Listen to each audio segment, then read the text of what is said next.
यादव बाहुल्य क्षेत्र है, मुस्लिम बाहुल्य क्षेत्र है, कहीं तक आपका गढ़ कहा जा सकता है। क्या लग रहा है कि आदित्य यादव जी इस बार सीट निकालने का काम करेंगे? आदित्य यादव कि आप यहाँ से जो सीधे लखनऊ को जोड़ सकते हैं, दिल्ली को जोड़ सकते हैं और फिर बहुत ही यानी कि बिजी एक टर्न कहा जा सकता है। क्या कारण है कि यहाँ पर अभी तक उद्योगीकरण नहीं हो सका?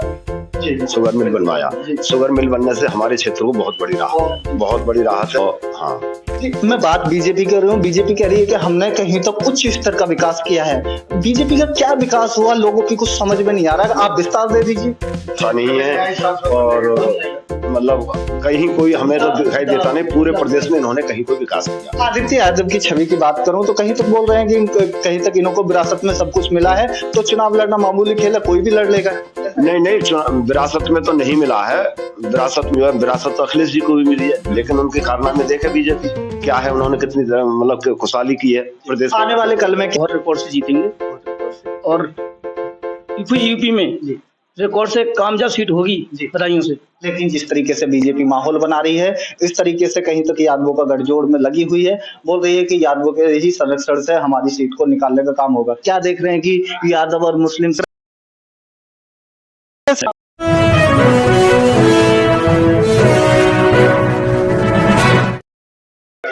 नमस्कार, मैं मृणाल राइट टू स्पीच में आपका स्वागत है। मैं मौजूद हूं गिन्नौर विधानसभा क्षेत्र में और फिर लोकसभा की बात करूं तो बदायूं लोकसभा क्षेत्र है और फिर सभी पार्टियों की बात करूं अपने अपने स्तर से लोकसभा की चुनावों की तैयारियों में सभी पार्टियां जुटी हैं, चाहे बात बीजेपी की करें, चाहे समाजवादी पार्टी की करें, चाहे वहां पर बीएसपी पार्टी की बात करें। सभी ने अपने अपने मुख्यमंत्री के कार्यकाल देखे हैं, तो सभी ने यहाँ पर कहीं तक लीडरशिप भी देखी है। उसी के उपलक्ष्य में यहाँ बात करूंगा, कहीं तक काफी संवेदनशील सीट मानी जाती है बदायूं, और इसी के उपलक्ष्य में मैं हूँ यहाँ पर समाजवादी कार्यालय पर, जो कि बवराले के अंतर्गत आता है। उसी को लेकर के 7 तारीख को यहाँ पर इलेक्शन होने हैं, उसी के समकक्ष मेरे सवाल रहेंगे। तो फर्स्ट तो सर मैं आपका नाम जानना चाहूंगा। प्रमोद यादव। यादव जी, क्या लग रहा है कि यहाँ पर इस बार कुछ समीकरण बदलने वाले हैं? हाँ, समीकरण बहुत कुछ चेंज है। यहाँ पर समाजवादी माहौल है पूरा, और हमारे क्षेत्र बदायूं में 2 बार लगातार सांसद रह चुके हैं धर्मेंद्र यादव।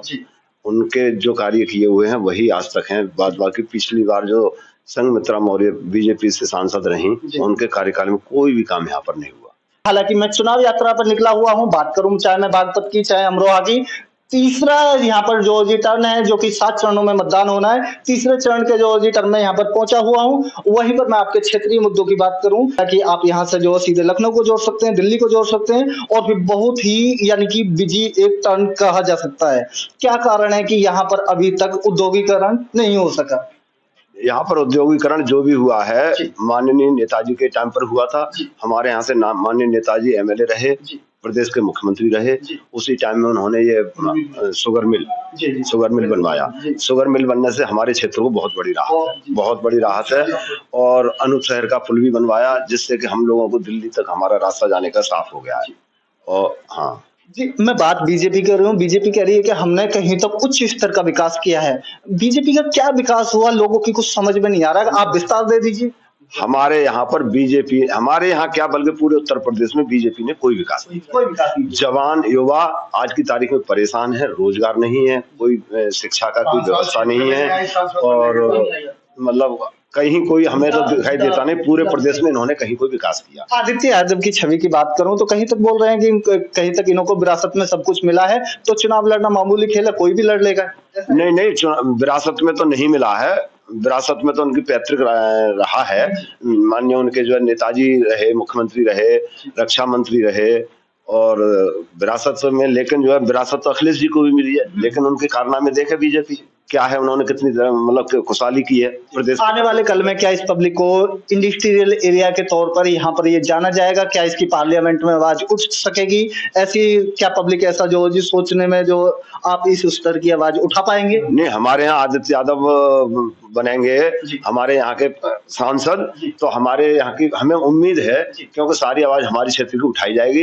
इंडस्ट्रियल एरिया हमारा क्षेत्र घोषित है, यहाँ पर तमाम इंडस्ट्री आ भी रही हैं। अगर आदित्य यादव यहाँ पर सांसद बनते हैं तो हमारा क्षेत्र बहुत विकास की तरफ। देखिए, मेरे साथ में और भी अन्य चेहरा है। फर्स्ट तो सर मैं आपका नाम जानना चाहूंगा। चंद्रपाल सिंह यादव। चंद्रपाल सिंह जी, क्या लग रहा है कि यादव बाहुल्य क्षेत्र है, मुस्लिम बाहुल्य क्षेत्र है, कहीं तक आपका गढ़ कहा जा सकता है? क्या लग रहा है कि आदित्य यादव जी इस बार सीट निकालने का काम करेंगे? आदित्य यादव बहुत रिकॉर्ड से जीतेंगे बहुत रिकॉर्ड से। और यूपी में जी रिकॉर्ड से कामयाब सीट होगी जी। बधाइयों से।